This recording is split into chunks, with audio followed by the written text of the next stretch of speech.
Week 14 of the fantasy basketball season. And here's a few forwards I look to drop this week. The first guy, Herbert Jones, the New Orleans Pelicans. So Jones had a solid rookie season last year.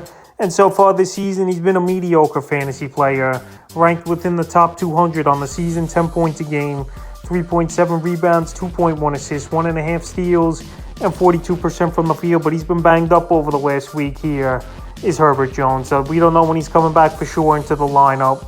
He's got a back injury, and that could be a chronic thing throughout the season, obviously, is the back here for Herbert Jones. So right now, this Pelican team, we know they're banged up with a lot of injuries on and off the season. Zion Williamson, he's been out last couple weeks here. Jones has been out. Ingram's been in and out of the lineup.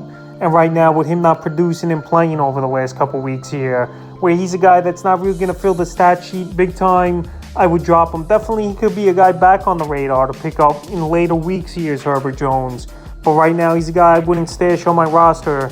And I might drop this week. The next guy is Moritz Wagner of the Orlando Magic. So Wagner was banged up and suspended for a few games early in the month here. But now he's returned, and he really hasn't done much as well as Wagner on the season. 11.7 points a game, 6.1 rebounds, 2 assists, 1.1 threes, and 49% from the field. Mediocre numbers on the year. But the last couple weeks here for him, 9.2 points a game, 4.4 rebounds, 1.2 assists, 1.6 threes, and 48% from the field. His field goal percentage, no doubt about it, is good here for Wagner. But everything else is just a mediocre line, and he's not great at one thing that would have fantasy owners keep him for a majority of the season. So right now, well, he's just putting up basic numbers where you could stream that on and off the waiver wire here.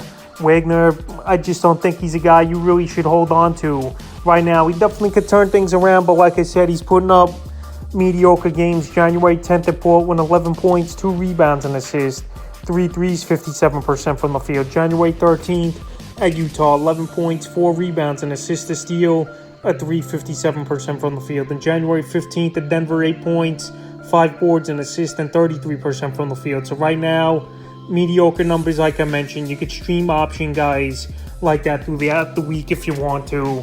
And Wagner's not a guy in 10 and 12 team leagues I would hold on to. In the third and final forward, I look to drop this week's Jalen Smith and the Indiana Pacers. So Jalen Smith, he was a guy I mentioned a few weeks ago as a drop. And on the season, the numbers, not horrible numbers, but not eye-popping numbers as well. 9.8 points a game, 6 rebounds, 1.1 assists, and 46% from the field. In the last couple weeks, the rebounding and scoring's gone down. 8.8 points a game, 4 rebounds, 1.3 assists, and 52% from the field. So it'll give you a decent field goal. The scoring's not really going to come off the chart of the rebounding.